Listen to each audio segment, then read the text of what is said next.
miséricorde de Dieu, le très miséricordieux, que la paix de Dieu et son salut soient sur l'ensemble des messagers, que la paix de Dieu soit sur vous, chers chéris.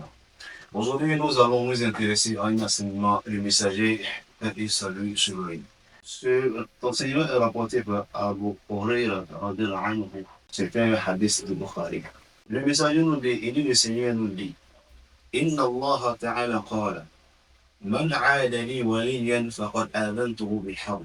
وما تقرب إلي عبدي بشيء أحب إلي مما افترضته عليه ولا يزال عبدي يتقرب إلي بنوافل حتى أحبه وإذا أحببته كنت سمعه الذي يسمع به وبصره الذي يبصر به ويده الذي يبطش بها ورجله التي يمشي بها ولئن سألني لأعطينه ولئن سألني لأعطيناه ولئن استعاذني لأعيذنه. Qu'est-ce que cela veut dire? Le Seigneur dit, celui qui déclenche la guerre à mon ami, c'est que c'est à moi qu'il a déclenché la guerre. Celui qui provoque mon ami, c'est que c'est moi qui l'a provoqué. Celui qui cherche des ennuis à mon ami, c'est à moi qu'il a cherché des ennuis. Cet enseignement veut dire quoi? Que tout le monde peut devenir des amis de Dieu. Nous tous, celui qui veut être l'ami de Dieu peut devenir l'ami de Dieu. Mais il y a des conditions. La première des choses, il dit, il aimerait d'abord que tu te rapproches de lui avec ce qui est obligatoire. C'est-à-dire ce qu'il a rendu obligatoire comme la prière, le jeûne de Ramadan, la zakat, le hajj, hein, l'attestation de foi, etc. Donc, tu te rapproches de lui avec ce qu'il a rendu obligatoire. On a comme une identification, c'est ça. Si tu ne veux pas ce qui est obligatoire, le reste ne peut pas suivre. Donc, on commence d'abord par ce qui est obligatoire. Ensuite, il dit, mon serviteur ne cesse de se rapprocher de moi par les actes surrogatoires jusqu'à ce que je l'aime. Les actes surrogatoires sont une manière de montrer à Dieu qu'on l'aime. Lorsque tu jeûnes en dehors du mois de Ramadan, c'est de montrer à Dieu que tu l'aimes. Lorsque tu fais les prières surrogatoires en dehors des prières obligatoires, c'est de montrer à Dieu que tu aimes l'adorer. Lorsque tu fais le monde, tu fais de la charité en dehors de la zakat qui est annuelle et obligatoire, ça montre que vraiment tu aimes les créatures de Dieu, tu aimes Dieu.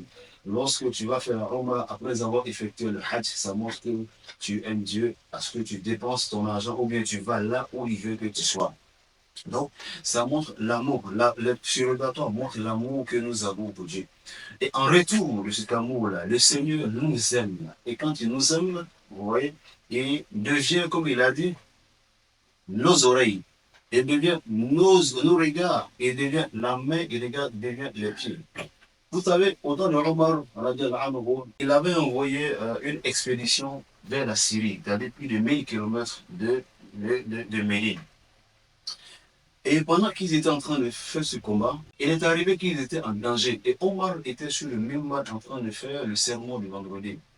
Dieu a enlevé le voile entre lui et la distance, de sorte qu'il voyait Saria. Et il a donné des orientations à Saria. Il dit Saria al-Jabal. Il dit Saria, allez sur la montagne. De 1000 km, Saria a entendu. Saria a obéi à la voix qu'il avait entendue et ils ont gagné la bataille. Au retour à Médine, il a dit à Omar, j'ai entendu ton appel et nous avons gagné la guerre. Et ça, pourquoi? Parce que Omar faisait partie de ceux-là que le messager social a dit. Il dit qu'il y a des hommes spéciaux dans chaque communauté. Et parmi les hommes spéciaux de ma communauté, il y a Omar. Donc il n'a acquis cela que par l'adoration. Donc quand on aime Dieu, Dieu nous aime en retour. Il y a un compagnon de Allah ibn Hadrami. Le messager l'a envoyé à Bahreïn afin qu'il ait donné l'enseignement religieux là-bas. Lorsque les gens de Bahreïn ont appris la délégation qui devait venir vers eux, qu'est-ce qu'ils ont fait? Ils ont, comme on appelle, retiré toutes les pirogues qui permettaient de traverser l'eau. Allah ibn Hadrami, qui avait été envoyé par le messager, il a regardé ses compagnons et il leur a demandé, est-ce que vous me faites confiance? Ils lui ont dit oui. Il dit, bon, nous allons traverser l'eau à cheval. Ils ont traversé l'eau à cheval sans qu'ils ne se noient. Et lorsque les gens de Bahreïn les ont revenus, ils se sont automatiquement convertis à l'islam.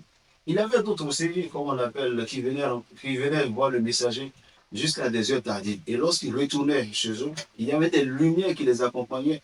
Et quand ils se séparaient, la lumière se scindait en deux pour les accompagner. Mais tout ceci n'a été possible que à cause de leur assiduité aux choses surrogatoires. La nuit, ils passaient le temps à prier. La journée, ils passaient le temps à jeûner. Ils passaient le temps à invoquer Dieu. Ils n'étaient pas dans les futilités. C'est pour cela que le Seigneur, dans la Sourate 41, verset 30 à 31, il nous dit إن الذين قالوا ربنا الله ثم استقاموا تتنزل عليهم الملائكة ألا تخافوا ولا تحزنوا.